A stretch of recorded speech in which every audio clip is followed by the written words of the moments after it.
Hey everyone, this is Zach Fell from Pro Sax Tips, and today we're going to be talking about picking out reeds. So when you get a reed, what you want to do is, I'm going to use this old reed because I'm going to mark it up and kind of show you what to look for.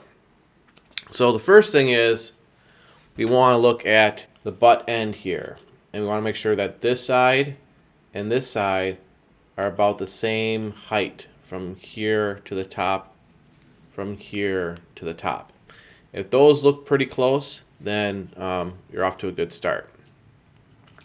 Next thing is that you want to look at the V shape here.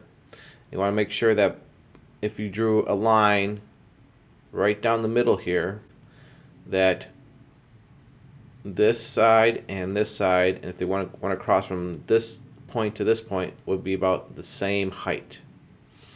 So if you draw a line down the middle, basically you want this side and this side to be a mirror image, or as closely as possible.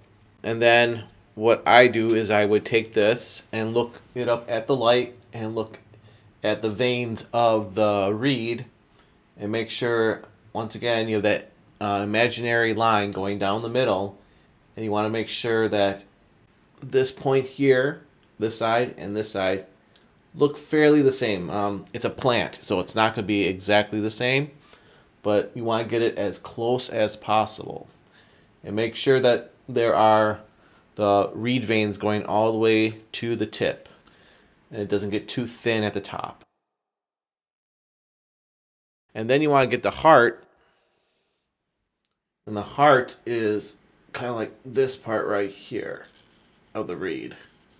You want to make sure that it goes up into 2/3 of the reed, and then gets thinner and thinner, as obviously because it gets thinner and thinner as we get to the top. So you want the heart to be kind of here. You want to make sure a straight line across here. It's going to be pretty even. If I could draw a straight line from here, from this point to this point of that V, are the same.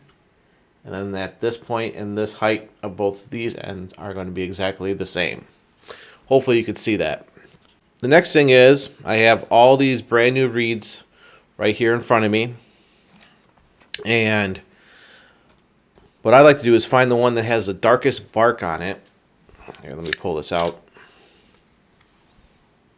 And as you can see, this has some dark spots on it. I always find these just to have the sound that I'm looking for. And this pack has this one that has the darker bark on it, and this one also has a little bit of the darker bark on it, as you can see.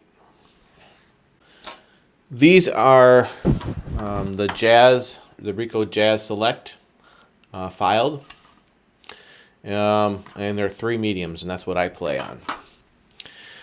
The mouthpiece that I use for this is for my jazz setup, is an Ernie Northway hard rubber, and he's out of Salt Lake City, Utah, and I've been playing his mouthpieces almost ever since high school.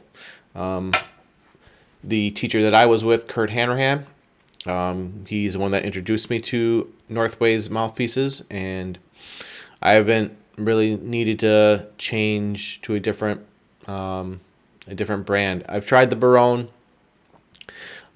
He sent me one with a wedge in it. I wanted, at that time, this is like 15, 20 years ago, I wanted a brighter alto sound. Wasn't quite sure what I was looking for at the time, but for whatever reason, I was thinking I wanted to have a brighter sound and to cut through more. And that's just because of my lack of ability at that time. I've learned now with the Ernie Northway, I don't need a wedge in the mouthpiece. I don't need that help with the wedge. This does it really well. There is no wedge in this one.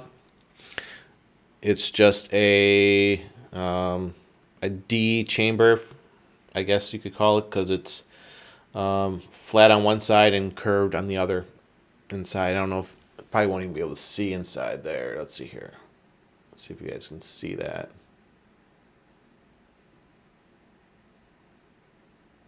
So that's kind of what the inside of that looks like. I don't know if that's helpful or not. So First thing you do, obviously, is you have to let the reed soak in your mouth for a little bit. The next thing I do is I look at the tip of the reed straight on, and if it's wavy, it's brand new, so it's not gonna be wavy. But if after you get it wet and then you let it sit inside the reed case holder, and you pull it out again and you soak it, and then you take it out, and you're gonna see that the tip of the reed kind of got a little wavy.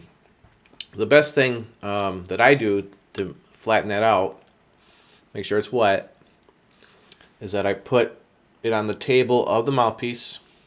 I put my thumb over that, and then I just, with light pressure, I just wiggle this back and forth while pulling it out. And I do that a couple times. Check it again, it looks pretty good. So then I put the ligature on, making sure just a little bit of the mouthpiece tip is above the tip of the reed. So I don't know if you can see that, but there's a little bit of the mouthpiece above the reed. Not much, maybe like 1 millimeter to 2 above the reed. The next thing I do is make sure that it seals. So I put the mouthpiece right here and just suck on it like a straw. I hear that pop. That means it's sealed. That on here. And see how this one plays.